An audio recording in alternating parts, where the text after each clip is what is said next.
Good morning, good afternoon, and evening to a few. This is Gregory Sneed, and welcome to the community briefing.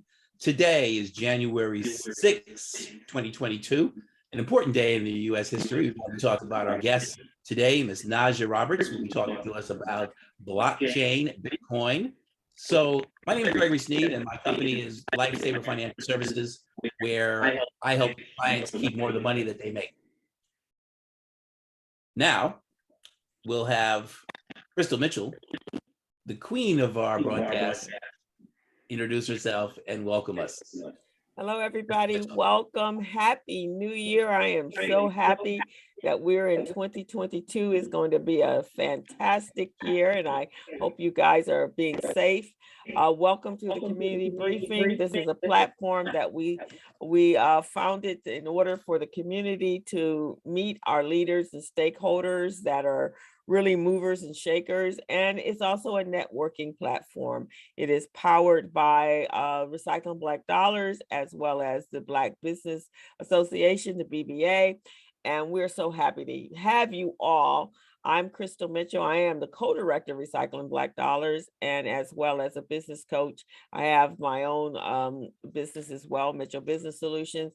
I provide entrepreneurial training for young people and adults, in addition to accounting and bookkeeping services for small businesses.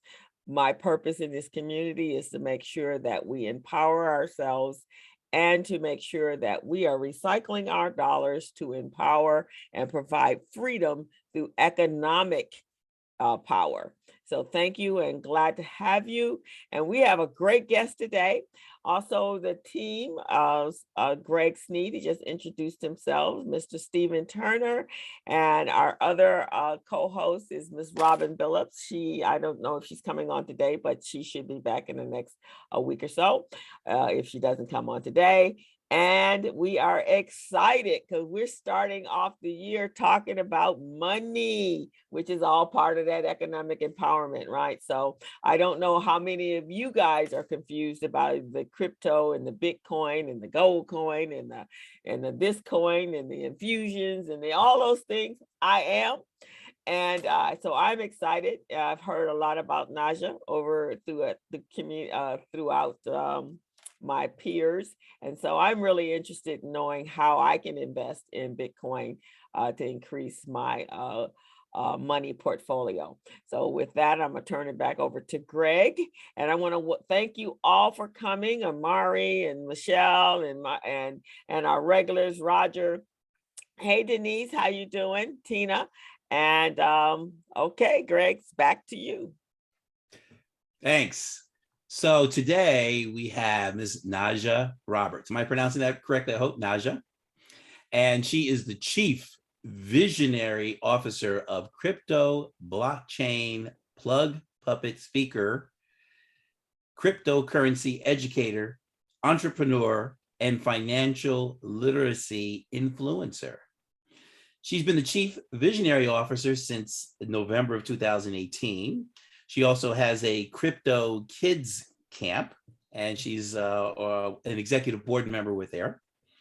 She is a graduate of Bethune-Cookman University, and she got a bachelor's degree in criminal justice and law enforcement.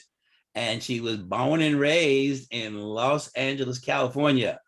So please join me and us in welcoming to the stage, Ms. Najah Roberts.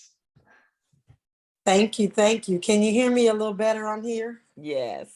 So this is a little bit tricky. I think maybe I will drop off of the screen, but we'll try to hold it together like this. But thank you for the opportunity to educate you all today.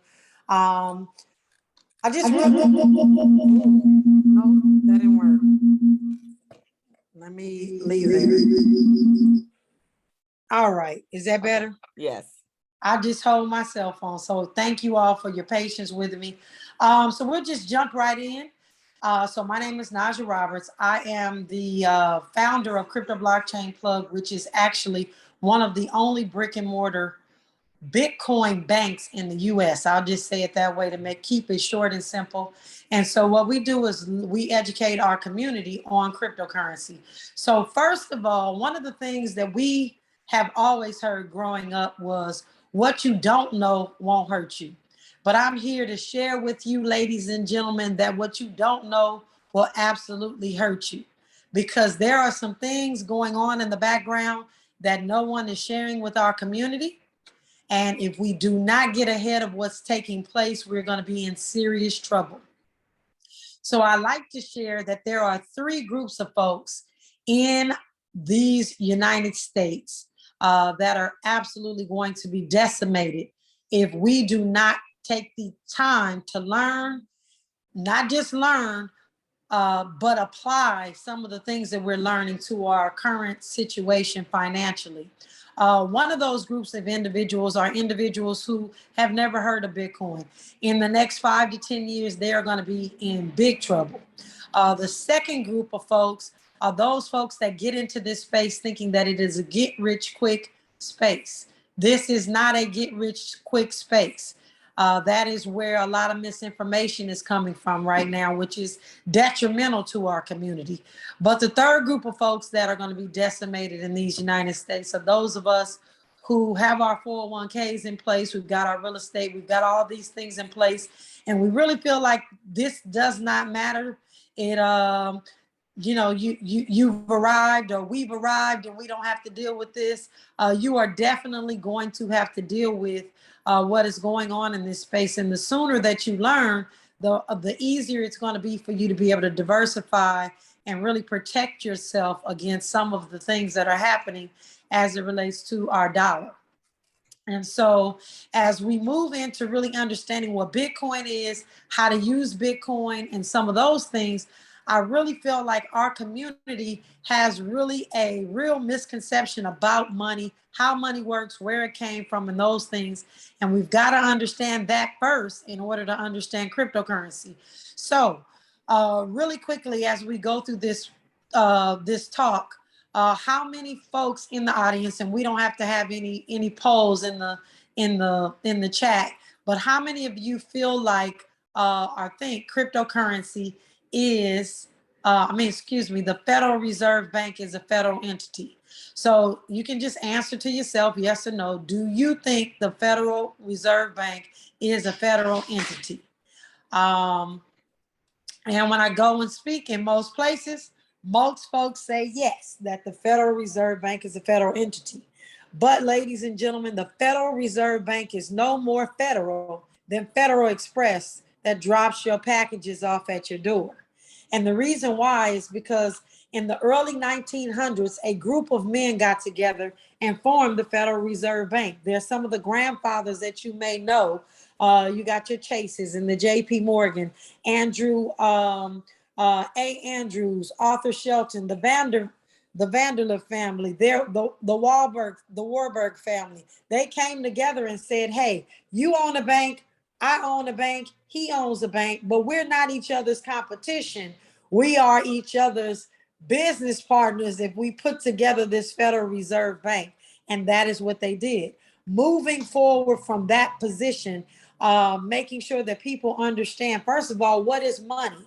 Money is anything that someone is willing to use to trade or barter with you for goods and services. So throughout the world's history, we have used all sorts of things as money. We've used sticks, we've used rocks, we've used cowrie shells, we've used skins from animals. There's all sorts of things, but some of those, we've used salt, we've used tulips, but some of those things were so easy to come by that it became very hard to find out what was authentic and what was not authentic. And so we've always throughout history looked for better ways to really gauge who holds the wealth and what is going to be used for goods and services. Well, something really interesting happened about 5,000 years ago. They found this yellow looking rock that came out of the earth, and it's called gold. And folks started using gold as the medium of exchange. But not only as a medium of exchange, they used it as a store of value. And so for the last 5,000 years, gold has been used as a store of value, a medium of exchange, and currently there is 10 trillion with a T dollars that is invested in gold. But in the 1930s, here in America, the president put out an executive order that anyone that was holding gold in this country had to turn that gold into the Federal Reserve Bank, its agents, or anyone in that ecosystem. And because they took the gold from us and they gave us 3 weeks to do it, and you can do your research, you can go back and check it out. They gave 3 weeks for everybody in the United States to turn in their gold. Anyone that was caught holding gold after that point was creating a felony and thereby was jailed for holding that gold. It became illegal. They took that gold and they put it in Fort Knox. And again, the Federal Reserve Bank, those gentlemen that I told you that formed the Federal Reserve Bank. And by the way, the book that you can read on that is called The Creatures of Jekyll Island. That will share critical information about who the Federal Reserve is and why our government is beholden to them to this day. But the gold was taken from us and we were given these mediums of exchange.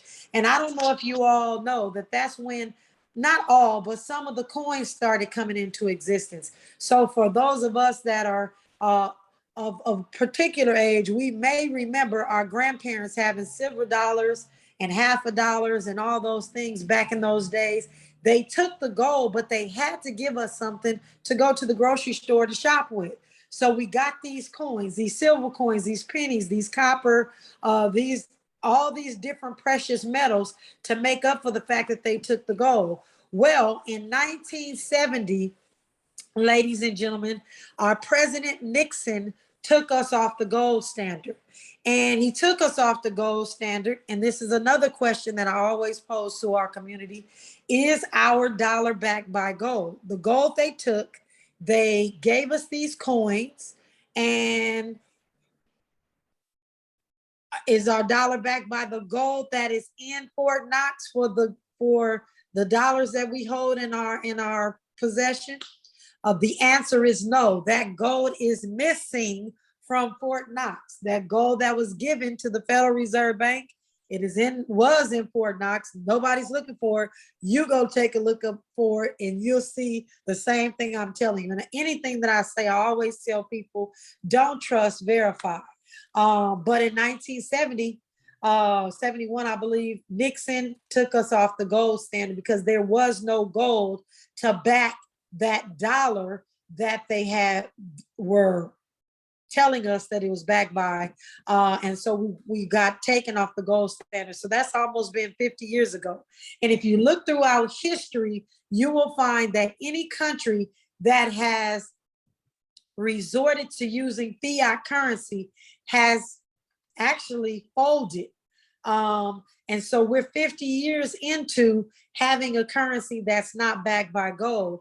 And it is so many things have come into play since this thing called Bitcoin was implemented. But one of the things is this pandemic that has it's actually accelerated everything. So as you know, we've had to print trillions of dollars in the last several years. And what that is going to do, or what it's doing, no matter what they say, it is debasing and devaluing the dollar. And I'm not saying that it's going to be next year or it's not going to be in 5 years, but something has to happen because there's so much money out there. And really, there's nothing other than some of the wars and some of the things that happen when people don't utilize our fiat dollar that hold up and sustain our dollar. And so with that being said, inflation, because of the amount of money that is being printed, inflation, hyperinflation is soon to happen. I've been telling everybody this for the last year and a half, and we're starting to see it in our gas prices. We're starting to see it in our boxes of cereal, and we're seeing it in our orange juice containers that may look like you have a half a gallon of orange juice. But if you read it closely, you'll see it's a little bit less than that, but you get less product for the same amount of money. And that's how inflation is showing up in our communities right now today. So what is this cryptocurrency thing? So we went from all these different things that we were using as money. So we got to this fiat dollar, which is not backed by gold anymore. But then we moved to things such as credit cards. They taught us how to spend money and utilize money that we didn't have and pay later. Then we moved from these credit cards, and we haven't really moved from them. We're still in this space. We moved into digital money. Ladies and gentlemen, we are already in digital money. If you're using things like Venmo, PayPal, Cash App, Apple Pay, you're already dealing in digital currency. You just really didn't think of it that way because it's still based on the fiat dollar, the money that they continuously print without any repercussions. And so that's what that system is built on. The next step in this evolution after the Cash Apps, the PayPals, the Venmos is cryptocurrency. And I'm going to talk to you all today very quickly about the grandfather of all cryptocurrencies, and that is Bitcoin. So why Bitcoin? If any of you can remember the 2008, 2009 financial crisis, one of the biggest arguments and anger that folks had was that they were being put out of their homes for ill practices, different things that had happened with our banking industry. But they not only got their properties back and had the actual tangible asset, but they were also getting bailouts from the banks. The banks were getting bailouts from the government, on top of the fact that they had a monopoly on the money and just so many other things that were happening. And somebody somewhere got fed up. We don't know who created Bitcoin. It is a digital currency. The person uses a pseudo-anonymous name of Satoshi Nakamoto. We don't know whether it's a man. We don't know whether it is a woman. We don't know whether it is a group of people. Again, we don't know black, white, orange, Chinese. We have no idea who is the creator of Bitcoin. That being said, what we do know that this was more about a revolution to give power to the people. Power to the people how? So that we never had to eventually, in the future, have to be beholden to a central authority such as a bank. Again, the financial crisis was a disaster. And so what they wanted to do was cut out these intermediaries. Everything that we have been primed and taught to do requires an intermediary. Well, this particular technology called Bitcoin that sits on the blockchain eliminates third parties being involved in taking a piece of what it is that we're doing or what it is we're transacting. So it was meant to be a peer-to-peer money. So that is what Bitcoin is specifically. But because of the technology and how fabulous Bitcoin is, Bitcoin has become so much more for so many different people. So it depends on where you are and who you're talking to, why Bitcoin is important to them. Why Bitcoin is important to me and I feel should be important to the Black community is because for the first time in history, we can look to something that allows us to be in control, self-sovereignty. We don't have to ask permission to send $1,000 over to Africa like I would if I walked into Western Union or MoneyGram and have to explain how long I've known this person and for what reason I'm sending it. It is my money. I have the option to send it whenever I want, however I want, within seconds, and without the astronomical fees that we're being charged to send it. And so that is one of the reasons why I utilize Bitcoin.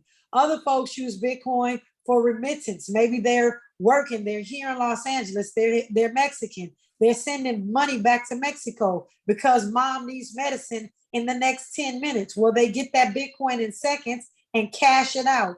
It is universal. As much as the United States has not taken advantage of it, people all over the world are using Bitcoin. It is portable. You can pick up your wallets, and we'll hopefully be able to get a little bit of questions answered as it relates to where it's stored. But you can pick up your wallet today and be in Bolivia to you can be in Europe tomorrow. Let's just say Europe tomorrow, and you have with you the $1 million or $2 million that you have stored on your wallet right with you when you go to Europe, and you can cash it out on the other end. So Bitcoin was meant to be peer-to-peer money, but folks are using it as a store of value.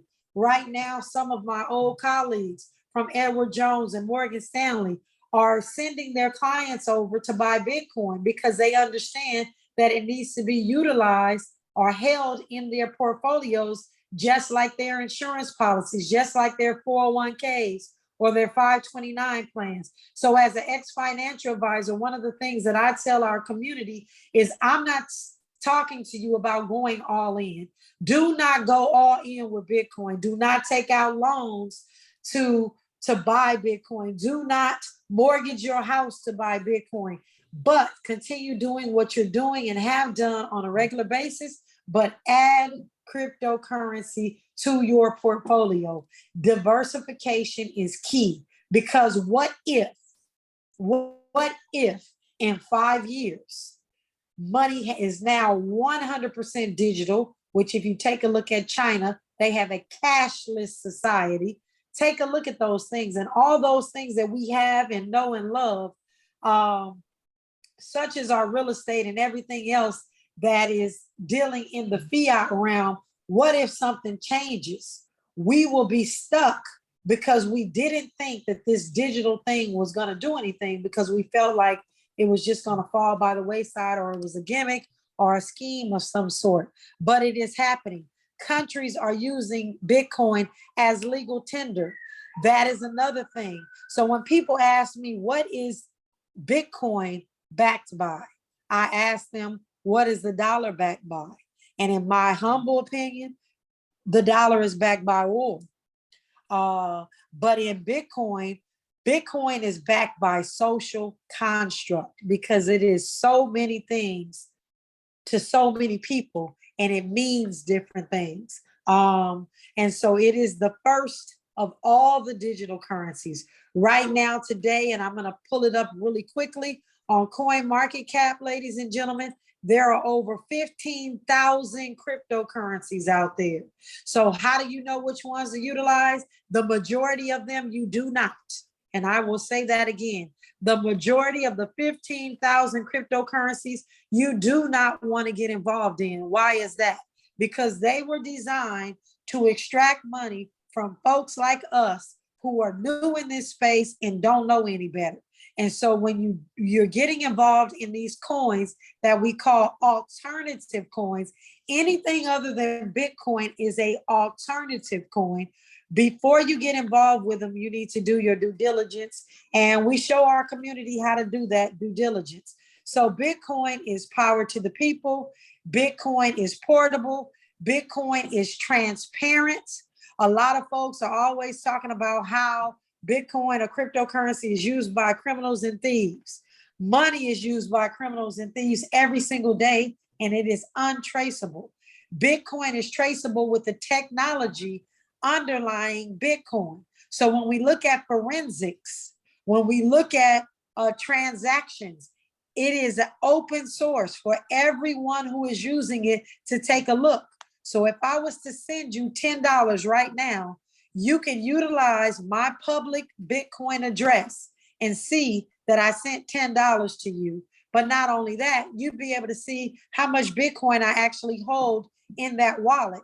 And for that reason, you're able to see where my Bitcoin came from, what wallet. It doesn't necessarily tie me to the wallet in name, but it does tie me to the wallet because you know who I am and you know which wallet it came from. So that being said, a wallet is a place where you hold your Bitcoin or your cryptocurrencies, and it is where you transact from. So if I want to go to Starbucks and I want to buy coffee and I ask them if they accept Bitcoin, I will pull out my cell phone. I will find my wallet app. I would then scan the QR code at Starbucks and I would buy my coffee. It is happening right now today. You can buy movie tickets with Bitcoin. You can buy airline tickets with Bitcoin. You can shop on Overstock with Bitcoin. There's the crypto.com stadium that is now located here in Los Angeles is a place well, you can't buy it there, but their crypto.com is an actual exchange where you exchange your money for Bitcoin, just like my exchange. You exchange your money for Bitcoin. But it is becoming more and more commonplace. You're going to start hearing it more and more on the news, and you're going to need to really get a better education about it so that you know better, so that you can do better. So with that, places never ever to buy your Bitcoin. This is critically important. You never want to buy your Bitcoin from Venmo. You never want to buy it from PayPal. You never want to buy it from, unfortunately, our fabulous SoFi Stadium. You never want to buy it from SoFi. You never want to buy it from Webull, and Robinhood is robbing the hood, and they've been robbing the hood forever. Do not buy it from Robinhood. And the reason why is because they never allow you to buy the Bitcoin and utilize it for yourself. You're in essence buying it for their platform, and that's it. That's all. You can do nothing except sell it because they never allow you the ability to take it off and put it into your own wallet. Bitcoin is about self-sovereignty, and never in history, even as a financial advisor, I got frustrated because as much life insurance policies as we can sell, as much IULs as we can sell, as much of the financial products, the 401ks, the annuities, I could never really look a client in the face and say that not only are you going to retire wealthy, but you're going to retire and never ever need to return to work because I'm giving you all the tools that you need. Because at the end of the day, if you really dig into those policies and those types of financial platforms, they absolutely work. But do they work for our community to the magnitude that they need to work in order to close the wealth gap? And the answer is a resounding no. We cannot close the wealth gap continuing to do what we've done for the last 150 years because it's gotten us where we are. 150 years ago, or give or take a little bit more, the Emancipation Proclamation was signed, making us free. And at that particular time in history, Black folks own less than 1% of the wealth in America. Well, right now in 2022, we own less than 1% of the wealth in America. So if we continue to do what we have continuously done, and that is fall into the INGs and the Transamericas and all of that, and again, we need that, but that is not the end all be all, and it has not done anything for our community specifically. We still got folks on the corner begging to help with funerals, and we still got folks that are living below the poverty line. And let's keep it real, when we're in the financial system, we understand, or we're selling financial products, we understand that when things get hard in our Black communities, life insurance is one of the first things they cut off. So that is one of the reasons we're not passing on generational wealth. You also can't apply for social services if you need them and have any of those mechanisms, because if you tell them you have it, you won't be able to even get those benefits. And so we've got to figure out how to close this wealth gap with some sort of way. And until I actually understood the technology of Bitcoin and what it could possibly do specifically for the Black community, I really had no real way to tell somebody how to close the wealth gap.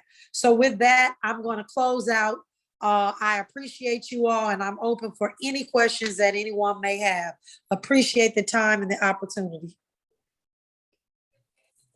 Fantastic, Greg. You want to start with the question? There's quite a few questions in the chat.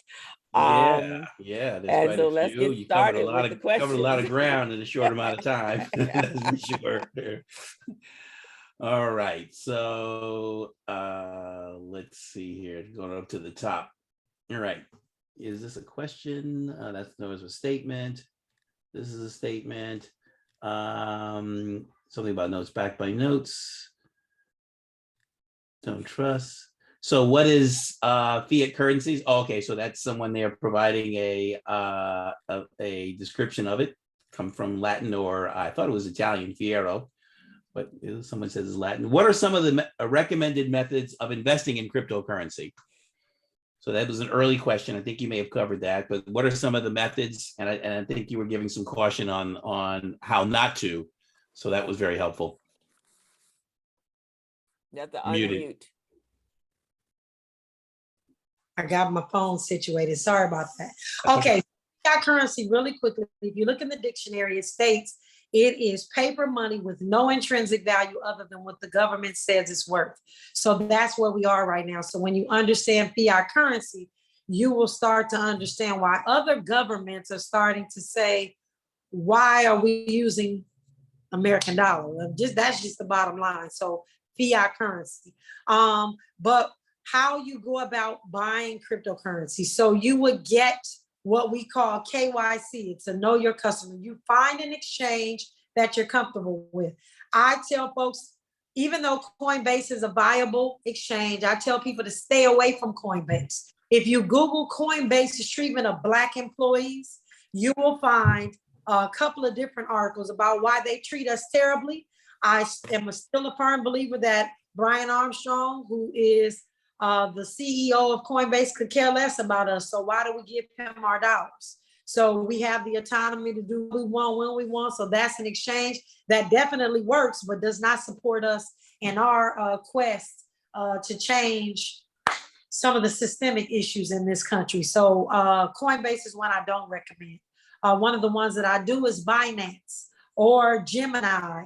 But what you do is you go to those websites, and my exchange is called Crypto Blockchain Plug. You come to one of our sites, you do what's called a KYC, know your customer. That means you're coming in just like you're opening a bank account at a bank.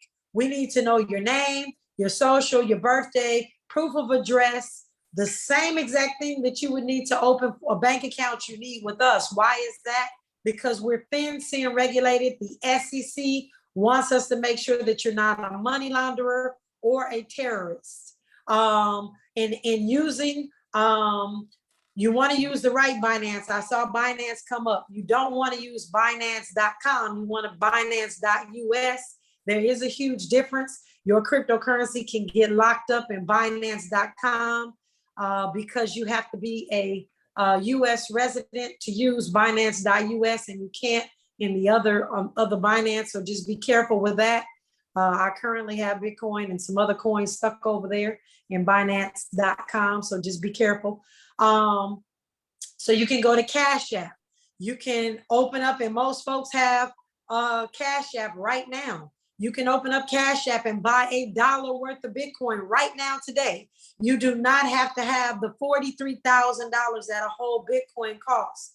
You can buy fractional parts of Bitcoin, which is the beauty of this. So what we're asking our community is to at least purchase 1 million of these small parts of Bitcoin that are called Satoshis. So remember the name Satoshi Nakamoto is a pseudo-anonymous person that created it. We call the little units of Bitcoin Satoshis. So there are $100 100 pennies in a dollar. So let me slow down. There are 100 pennies in a dollar.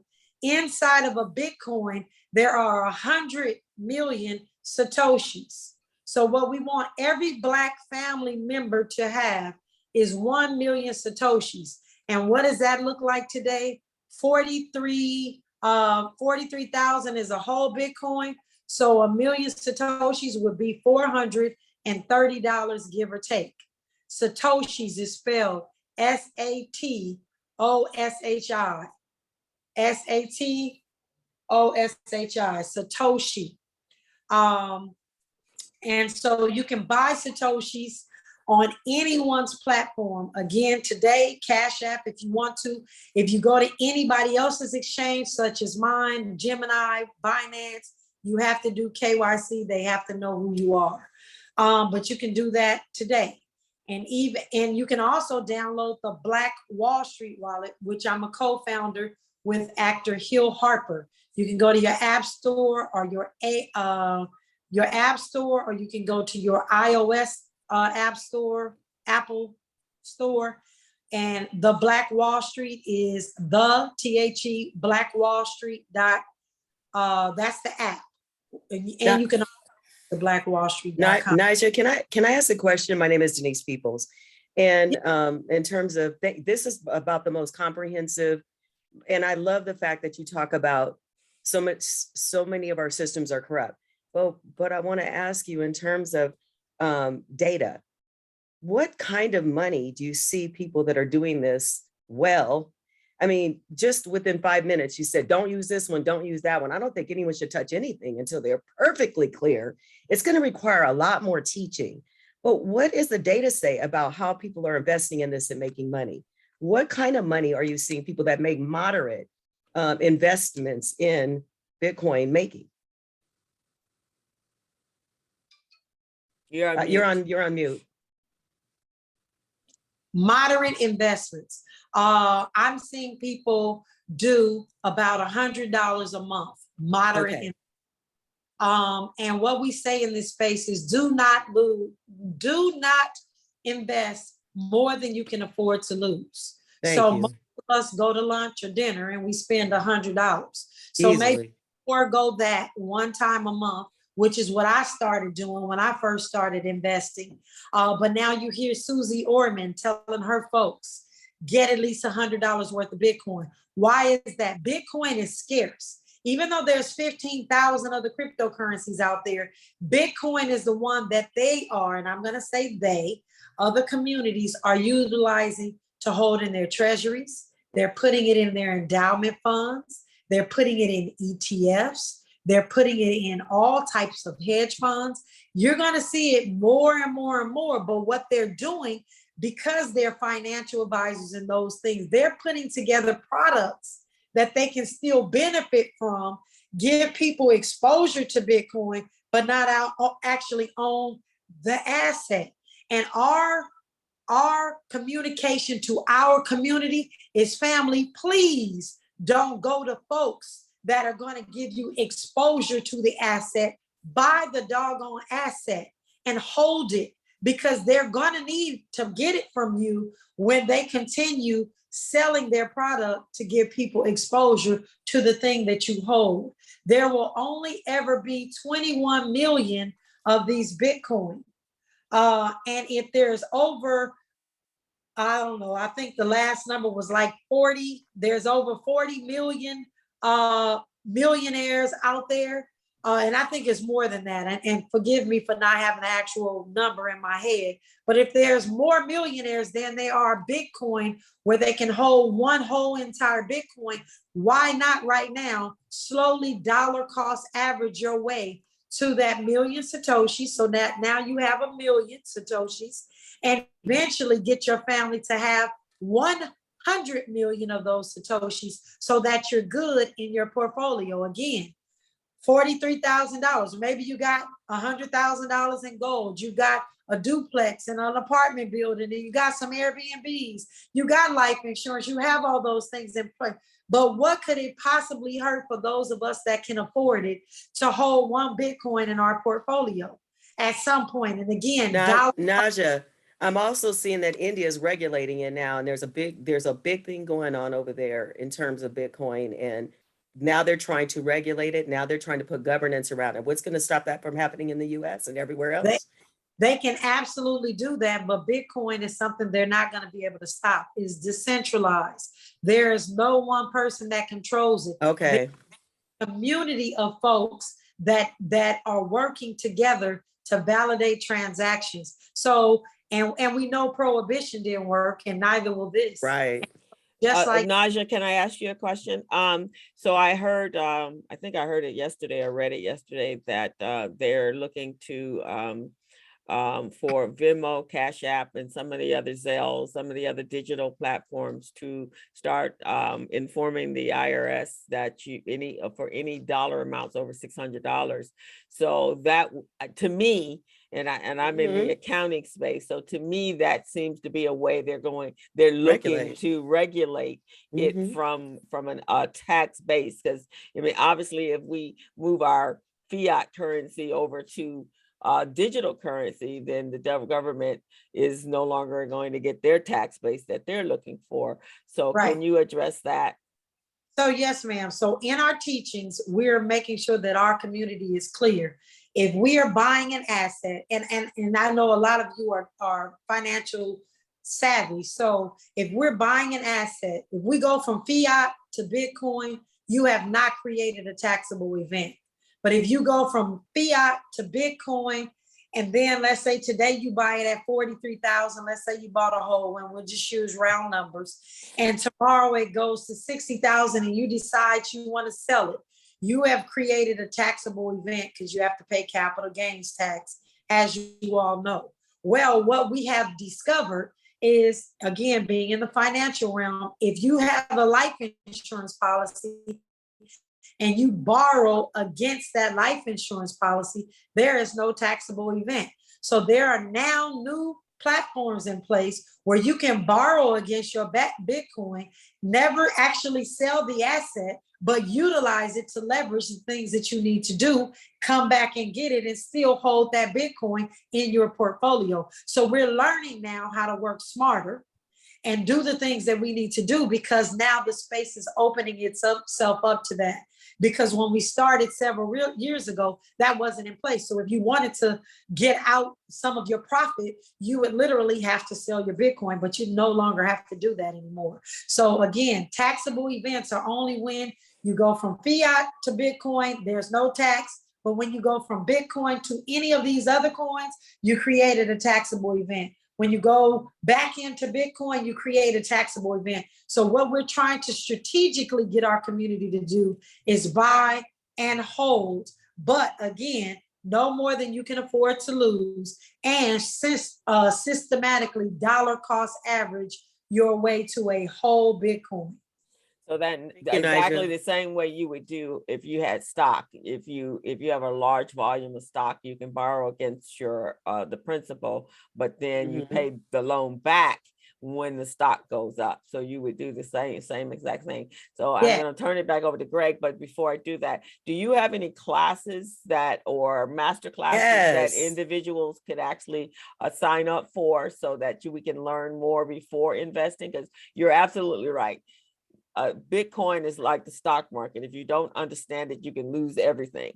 So you need to be extremely knowledgeable, especially when it comes to money. And that's one of the issues that our community has always had a problem with, is understanding how money works, understanding how the stock market works. Now, if this is a new platform for a currency, then we need to understand how it works. And we need to learn it from the masters. Absolutely. So I have two ways immediately that you all can, well, actually three, but you all can follow me every single day I teach. I try to make sure that our community can get this information without having to pay an astronomical amount. When I learned, I was paying $800 a month to get this information, and I just don't want our folks to have to go through it. So number one, I have my own platform off social media. It's called I call myself Young Harriet, leading my people out of financial slavery. So that to that end, I have the virtual underground railroad.io, virtual underground railroad.io. That's number one. Number two, tomorrow I will be Can you type that in the chat box as well? Yes, ma'am. I'm on my cell phone, so I apologize. I got it. So the virtual underground railroad. .io. Yes, virtual underground railroad.io.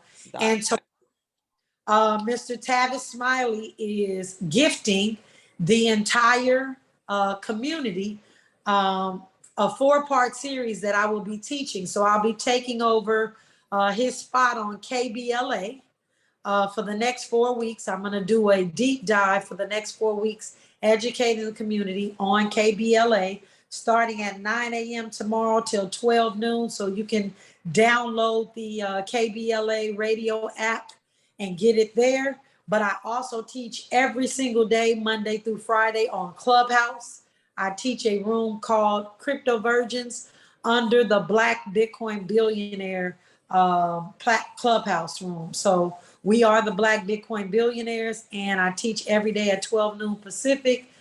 Crypto Virgins, you can come, you can ask questions, but I do more for the virtual Underground Railroad, so you get a little bit more from me because it's my platform. I can really say what I want to say, and make sure that you all have, like, I give the real, but I give the inside of there, because social media really limits me on things I can say. They shut my accounts down. They don't let my algorithm show. You can find me on social media at Najah Roberts everywhere, but they really limit what we can say. Okay, I love that. That's why we need to have our own virtual, our own social media platforms, so people can not control what you say. Right? So Tavis Smiley, and that's starting tomorrow. You're going to be on KBLA, which you guys really should be following. We need to get Kat Tavis or one of the representatives from over there from KBLA for the next 4 weeks. Yes. So for the next 4 weeks. So Tavis's show runs, hopefully I'm not muted because I can't get back over. Okay. Yeah. Tavis's show runs Monday through Friday from 9 to 12. So he's doing Monday through Thursday, and then I'll take his slot on Fridays. And then we're going to do that the next 4 weeks. Awesome. And then over at Clubhouse, if you guys don't know what Clubhouse is, it's a app. It's a app. You at one point it was only available on iPhones, but now you actually can get your Clubhouse account on your Android. And they have some amazing topics and conversations over there as well. So it's like a social media chat forum, like Reddit a little bit. So Najah, you've been absolutely fantastic. Greg, did you have anything else that you wanted to add? There's tons of questions that I guess we're running out of time, but there's tons of questions we can get to. A lot of them that were answered. And I think if we can provide information for people to get in touch with you, Najah, that would be great. This is an area that a lot of people have a lot of questions about, a lot of confusion, and there are a lot of pitfalls that, just like as you mentioned, there are quite a few places where you don't want to go. So our community could really use some direction, because we want them to diversify, but we also don't want them to lose money, especially money that they can't afford to lose. So you've been great. This is fantastic information for our community, and we wish you the best. And maybe we can have you come back and share with us again. And I'm going to join you over at the Clubhouse so I can find out more, because this is area that I have been interested in. It does make sense. But just want to know more before I invest. Thank you so much. So for those of you, there's a lot of information in the chat. You can click the 3 little buttons, that's little dots that's next to the smiley face in the chat, and you can keep a copy of the chat yourself. When it is uploaded to YouTube, I will put the questions in there, and then maybe you guys can then reach out to Najah in one of those spaces that she's in to get more information. You have been awesome. I've heard that you were like an amazing person out there, and thank you so much for that information.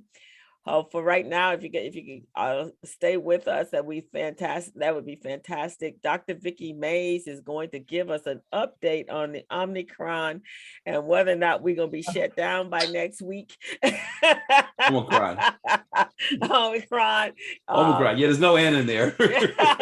Whatever it is. Omicron. Yeah. Whatever Omicron. that superpower idiot word is. Yeah. So go ahead, Dr. Mays. We are so Happy pleased. New Year, family. I knew I Happy New- came on at the right time. You're trying to make me more prosperous, not just healthy, but healthy and prosperous. So yes. I do appreciate you all. I have just really found that businesses do need this information, because you do have to think about opening, closing, employees, etc. So one of the things that I wanted to share with you today is I want you to start planning on getting tested. And I'm saying that because if you wait until you have symptoms and try and find tests or know where to go, you may experience that it will be several days. And then what that means is that your ability to utilize some of the treatments that are available may go out the window. So I'm going to suggest to everyone that you just, we are supposed to get kits sent to us. But in the interim, by the president, that's the commitment. But in the interim, what I want you to do is to find out by looking at the California Department of Health, where it is that there is a site that you can go get tested if you need to be tested, and tested not at the cost of those people who wanted to get on those planes were paying sometimes as much as $200 to be able to get a rapid test. So now is the time for you to visit your local Walmart, Walgreens, CVS, and ask, do you have any test kits? When do you anticipate the test kits are coming in? You push them to try and get the test kits in your neighborhood. There are health plans that right now, like for example, if your health carrier is Anthem, you can go to Anthem and Anthem will send you a test kit. So you want to have them available so that you can test yourself. And also don't do this, there's 2 in a kit, so I have one and I give somebody else one. No. One test is not enough. You need to test and then retest. So if you're needing more than 1 kit, then get more than 1 kit, but don't think that the 1 kit should be used for 2 people, because you'll test yourself. You might be negative and need to test 1 more time. I will tell you there's some discussion about how these test kits are working, in the sense that typically we put it up the nose. Well, one of the things about the variant that we're seeing with Omicron is that we talk to you about the fact that you get a scratchy throat and all of that. Well, some people are finding that when you swab your throat, you can get a better sample than it just swabbing the nose. So, so I just want people prepared. It's New Year. We are blessed because we are here. We either didn't get it, lived through it or something. So I want to keep you healthy, because see, Crystal and, the briefing is going to get us richer than we are. So I want you to be healthy, to get the money and to be able to enjoy it. Vicki, did you get any updates on what the future looked like next week, or anything about shutdown? Like any? I can tell you, and I can't go much further. If it were me, I'd be thinking about the fact that we may get some updates next week in which we're going to get some advisories. So I will tell you what it's looking like, which is they are really trying to get people to understand that you need to wear your mask both inside and outside in businesses. I know that the other thing that they want people to clearly understand is they want you to move to better mask. And that is, they want you to use a KN95, an N95, but they don't want you using these 1, 2, even 3 ply. They want you to use better masks, because we're finding that these droplets can get in. So the best I can tell you, because it isn't 100%, there's meetings that are going on and they're watching day by day. But everybody in the world got freaked out when we had one day where 1 million people tested positive for COVID. The other thing that's going to be talked about is the flu vaccination. They have some of the tests in which they look at both flu and COVID, and they're starting to see if we had, and I want to tell you something, where we're starting to see all this stuff are in these younger kids who are not vaccinated. So one of the first cases that they saw of what they call, Flovit, which is flu and COVID, was a young guy who was on a vacation with his family in Mexico, came back in the US, and he had both flu and COVID. And then the next day he got COVID. So you need to understand that we have people who are not vaccinated who are young You know, I will tell you, Chicago, they voted, the teachers union voted, they would not go back to school. The modeling that just came out today that I saw was, it said that there's a potential for having 44.1% of the school system come down with COVID. And that was part of what the information was, that as why they, for example, voted the way that they did. So I don't have a definite, Denise, but I would tell you that I do think we are going to start hearing from entities next week about a bit more of caution. Thank you, Vicki. I don't know if it's going to be closure, but there is going to be, we have got to get on top of this.